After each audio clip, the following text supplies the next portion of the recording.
It was about September of 1992. I woke up in the middle of the night with my wrists and ankles so locked that I couldn't walk, and I literally crawled and dragged myself to my parents' bedroom in the middle of the night, not knowing what was going on with my body. And it was the following day they took me to see a doctor who recognized what was going on and immediately sent me, to the largest children's hospital in the area. At the time, they didn't want to diagnose me with juvenile arthritis. Honestly, I was seen as a hypochondriac as a kid, and they just didn't believe what was going on. And I think a lot of that is, I looked fairly healthy, and I was very athletic as a kid. I played a lot of basketball, and, was always outside, so I had bumps and bruises from that. And, I seemed okay. I've never had classic symptoms in my entire life. Never had any genes or tests really come back positive that are hallmarks for all these things, which I'm grateful for in some respects, but it made it absolutely impossible to see what was going on with me. I think honestly the most difficult part about dealing with this is the way I look, and that I look virtually healthy and young and strong and fit. We had narrowed it down to knowing that I had some form of spondyloarthropathy. It's a arthritis of the spine specifically. So for me, an online community became absolutely invaluable.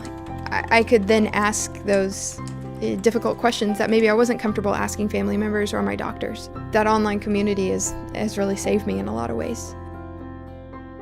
I started my blog less than a year ago, and I just knew that I had to do something at that point, and I knew that I could help people with everything I'd learned, so I decided to be that sounding board for people in a different sense, and decided to take a damn it, this sucks sort of approach to it and let other people join me in that.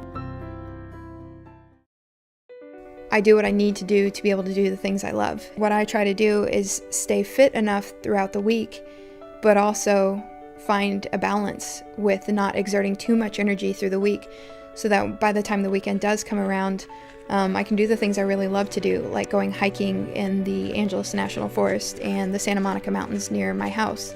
And I save up enough energy to be able to do these activities that I love because they restore my spirit, they restore my mental outlook on things, and they allow me to deal with the next week.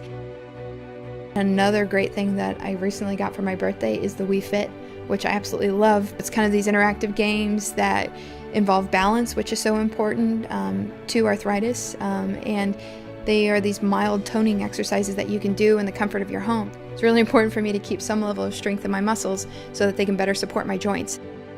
I think it's absolutely invaluable that the patient community and the healthcare professionals that are all over online are able to talk with each other and explain, this is where I'm coming from when this happens. Sometimes we put doctors on this pedestal, and we have to remember that they are human at the end of the day, and they are trying their best.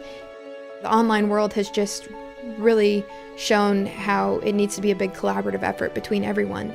I'd like to be able to see doctors and healthcare professionals kind of track what patients are doing and how they're feeling on a day-to-day basis. Like an app where they could just download what's going on. It would speed things up, I think, too. I think it would take a lot of the explanation out of some of those visits that's going on. There's a little bit of that beginning, but not to a point where it's easily accessible for our doctors. And it's not accessible to researchers as well. I think it could exponentially grow what we know about our own healthcare and our own bodies. So that's where I'd like to see technology go in the next few years.